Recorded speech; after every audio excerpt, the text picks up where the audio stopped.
नमस्कार सबैजनालाई। फेरि भान्टा देखाइ कि भन्नु होला बैगुन हो कि साथीहरू है। यसको नाम भान्टा पनि हो, बैगुन पनि हो साथीहरू। यो बैगुनले मलाई चाहिँ असाध्यै गुण लगायो होइन। त्यही भएर तपाईँहरूलाई पनि म सेयर गर्न आएको होइन।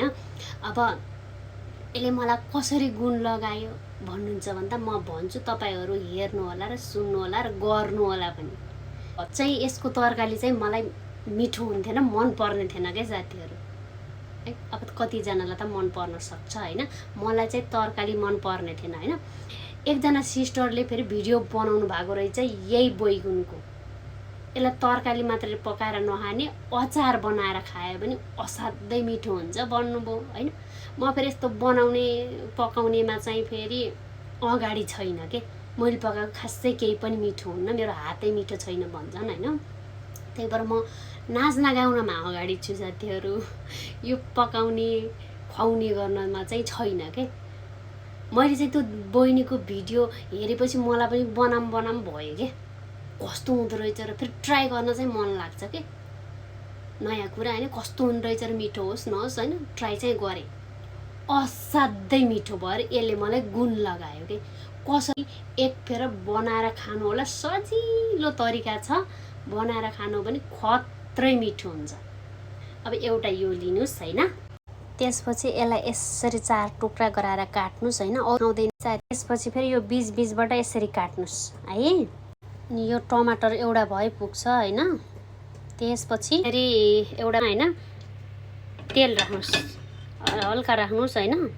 त्यसपछि यो भान्टालाई यसरी राख्नुहोस्, खोप्टो बनाएर राख्नुहोस् होइन। यसरी तपाईँले तेल थोरै राख्नुहोस् अनि त्यसमाथिबाट पानी राखिदिनुहोस् पकाउनको लागि है साथीहरू। थोरै पानी राखिदिनुहोस् है। अब चाहिँ एकछिन छोपिदिनुहोस् होइन, पाक्न दिनुहोस् मजाले एकछिन साथीहरू। यसलाई चाहिँ पछाडि अगाडि फर्काएर पकाउनु पर्छ ल। यस्ता फर्काइदिने अब होइन, यसलाई फर्काइदिने, यतिको पाक्नुपर्छ ल। यो पनि फर्काउनु पाकिसकेछ है। सबै फर्काएर पकाउनु पर्छ ल।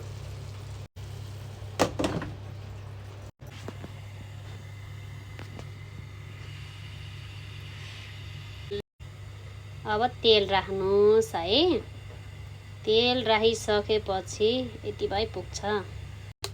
त्यसपछि मेथी फुराइदिनुहोस् मजाले, यति भइ पुग्छ। मेरो चाहिँ थोरै छ, त्यसरी झान लिने होइन। त्यसपछि थोरै तेल राखेँ भुटेको है मेरो चाहिँ होइन। त्यसपछि लसुन यो काँचै राखेको छु, भुटेर राख्दा पनि हुन्छ भनेर मैले चाहिँ काँचै राखेको छु है। काँचै राख्दा पनि हुन्छ अरे भनेर हुन्छ नै के फेरि। त्यसपछि यो हरियो खुर्सानी मेरो चाहिँ डिप गरेको हो होइन, तपाईँहरूले चाहिँ सुकेको पनि राख्न सक्नुहुन्छ ल। त्यसपछि धनियाँ,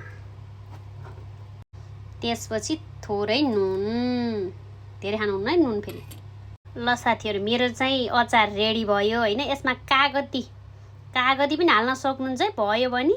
भएन भने नहाल्दा पनि हुन्छ, भयो भने 2-4 थोपा हाल्यो भने चाहिँ असाध्यै मिठो हुन्छ है त ल। यो भिडियो बनाएर सिकाउने मान्छेलाई धेरै धेरै धन्यवाद होइन। एकजना बहिनी हुनुहुन्छ, मैले नाम चाहिँ बिर्सेँ होइन। अब मेरो भिडियो फेरि तपाईँहरूले हेरिदिनु, धेरै धेरै धन्यवाद। तपाईँहरूले पनि बनाएर खानु होला है त। Thank you.